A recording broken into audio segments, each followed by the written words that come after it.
Make a quick and dirty update. My husband has the kids, and that doesn't happen very often. So I'm just going to film this and post it because a couple people have asked, and that's the only way I can get this done. Update is I'm doing great. The last video about the reherniation and stuff was after my third baby, when things got really bad at the end of that pregnancy. And then I started to feel better and not need tons of ibuprofen like 8 or 9 months after having her. I have since, so 3 years passed almost to the day. My daughters are born one day apart, 3 years apart. Have had another baby, and that whole pregnancy, I was anxious, but just like waiting for the other shoe to drop, thinking like, when's it gonna get bad again? Like, oh, like pregnancy made things so much worse last time.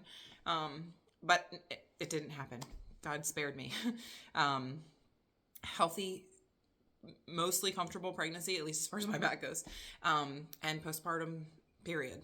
Normal pains from like nursing and hunching and getting her in and out of the crib a million times, but nothing that I would say was out of what I think most moms feel in the postpartum season.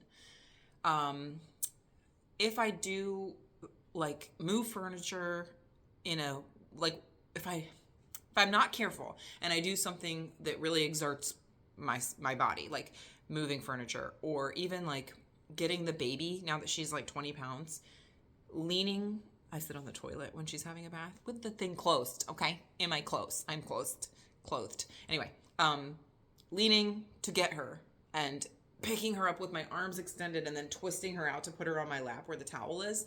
If I'm not tightening my core and intentionally exhaling while I do that, I definitely like exacerbate. I can tell it's literally where I have the herniation. I would bet I haven't had an MRI because I don't have pain, like regular pain. It's not a problem, so I haven't had an MRI in years.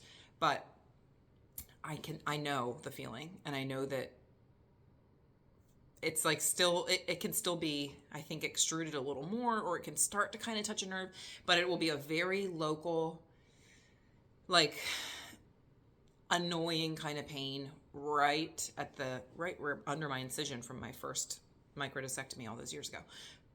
My only. But it's like until I go to bed at night, and then I wake up feeling fine. So I think that's probably specific to my body, because I think when I'm laying flat, maybe the disc matter like goes back into where it's supposed to be or something.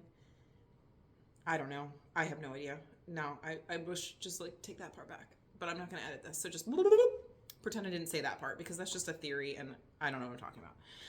Anyway, there's light at the end of the tunnel. If you're watching these videos because you relate to me in my first one where I was talking about like not being able to take a shower without like crying, there's light at the end of the tunnel. I don't know. I'm so thankful. And it's not to say that I won't have more problems, or I could fall, or who knows, like, but I just am so thankful. I'm so thankful. And I hope that your journey gets you here too, and that you can feel healthy in your body, and that you're not just like fighting against yourself all day, every day. Chronic pain is like, you don't even realize it's happening, especially because when it starts and you're like, okay, this is weird, and you try to work through it and you're like, it's gonna get better, and then you're like, okay, well, I'm gonna do physical therapy, and then you kind of keep renewing your hope. But like at the same time that you're like renewing your hope, it's like you're constantly declining, and you don't even realize that it's happening until you get out of it and you're like, this is what colors look like. This is what the breeze feels like. I wouldn't have noticed because I'd be so focused on my pain. Anyway, this is getting rambly. I'm doing really well. Thank you for asking. I hope that this gives you hope, and I hope it's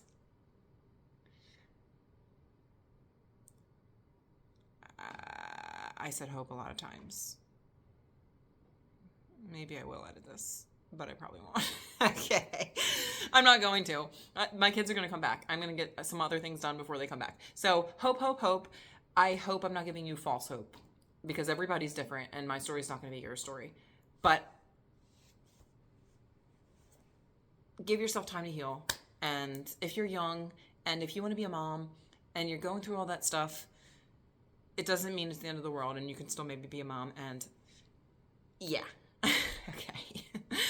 I'm not a doctor and all of that. Okay.